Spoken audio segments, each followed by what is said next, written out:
You won't believe it, the new chief I met yesterday night was so sweet.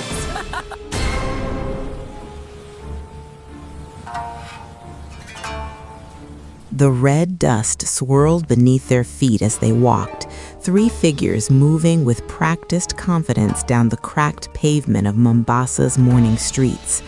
To anyone watching, they were just students heading to class. No one could see the secrets tucked into their designer bags or the double lives hidden beneath their pristine uniforms. The morning sun painted Mombasa's coastline in shades of gold and amber as Amara, Zara, and Keisha made their way toward Coastal Secondary School. Their uniforms hugged their curves deliberately, tailored tighter than regulations allowed.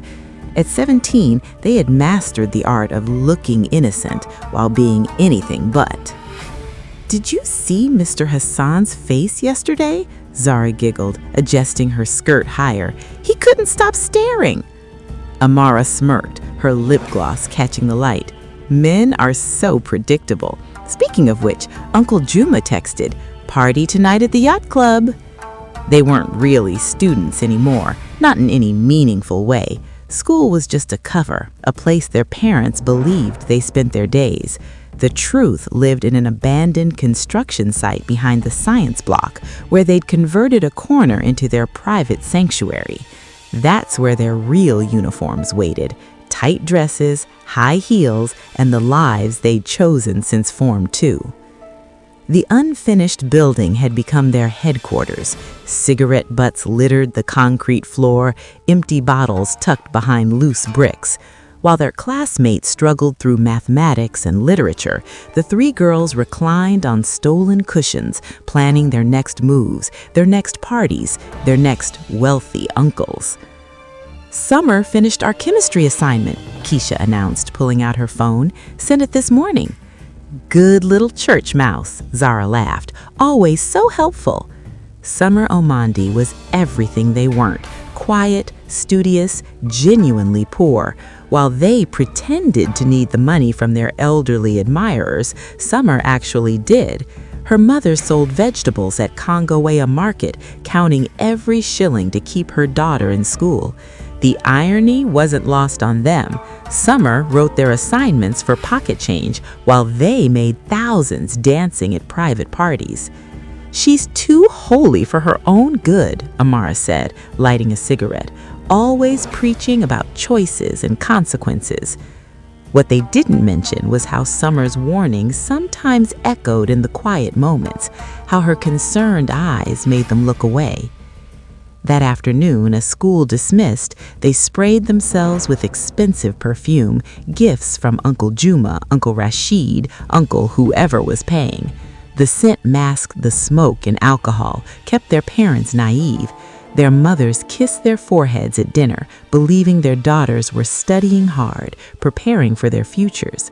If only they knew about the bedroom windows left unlocked, the midnight escapes to hotel parties where men old enough to be their fathers called them special and mature. The evening at the Ocean View Hotel was like all the others: dim lights, loud music, older men with thick wallets and empty compliments. Chief Kamau was different though, wealthier, more connected. When he pulled Amara aside, his breath heavy with whiskey, his request made her pulse quicken. "I need something special," he said, his gold watch glinting. "A virgin, pure, untouched." The word hung in the air like smoke.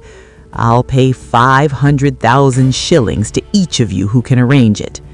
Amara's eyes widened. 500,000! The three girls exchanged glances across the room, a silent conversation passing between them. They knew someone perfect: Summer.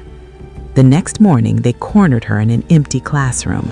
Summer clutched her worn textbooks, her uniform clean but faded from too many washes. "One of our friends saw your picture," Keisha began, her voice honey-sweet. "He's young, handsome, works in tech. He really wants to meet you." Summer shook her head, her long braids swaying. "I'm not interested in dating right now. I need to focus on my studies." Just one meeting, Zara pressed. He's not like the others. He's serious. The others? Summer's eyes narrowed. What others? You know my mother warned me about you three. Amara's smile hardened. Your mother sells tomatoes, Summer. What does she know about opportunities? She knows about good character, Summer replied quietly, something money can't buy. The rejection stung more than it should have. They watched her walk away, head high despite her poverty, and something dark settled over them.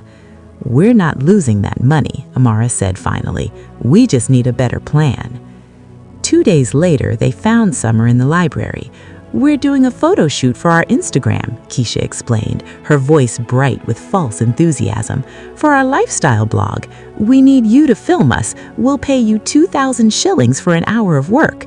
2,000 shillings. Summer thought of her mother's aching back, the rent due next week, her younger brother's school fees. Just filming? She asked carefully. Just filming at the Paradise Hotel. They have the best natural light. Summer's mother had taught her to see through lies, but desperation can cloud even the clearest vision. She agreed. The hotel room was spacious, modern, overlooking the ocean. Music played from a portable speaker as the three girls danced, laughing and posing while Summer filmed on Keisha's phone.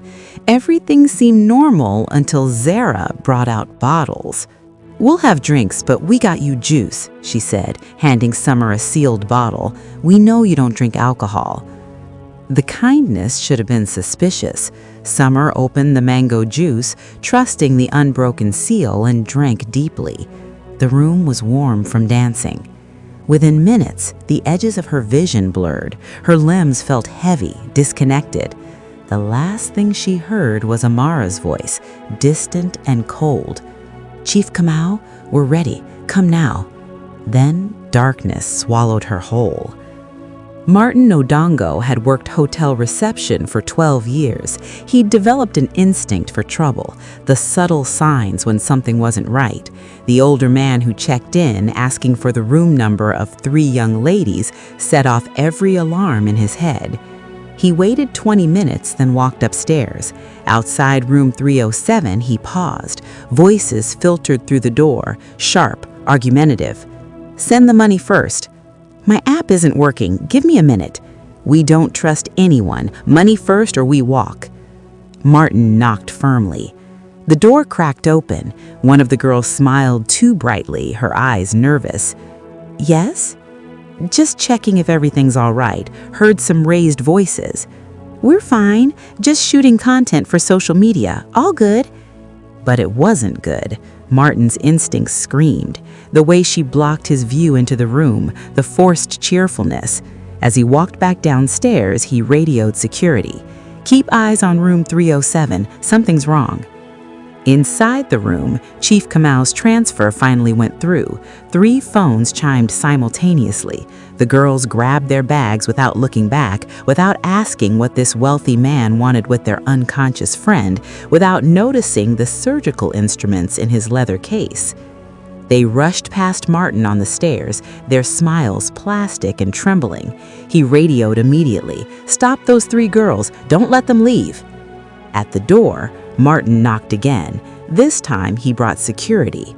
Chief Kamau's face paled as they demanded to see the 4th girl. He blocked the door, stammered excuses, but when they pushed past him, the scene told its own horror story. Summer, unconscious on the bed, medical scissors and scalpels laid out on the nightstand, a cooler packed with ice. Organ harvesting. The words made Martin's blood run cold.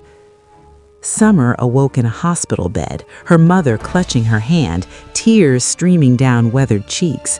Police officers filled the doorway. The receptionist, Martin, sat nearby, his kind face creased with concern. You're safe, he said simply. You're safe now. The full story emerged in pieces. Chief Kamau wasn't just wealthy, he was desperate, dying, willing to murder for a black market organ transplant.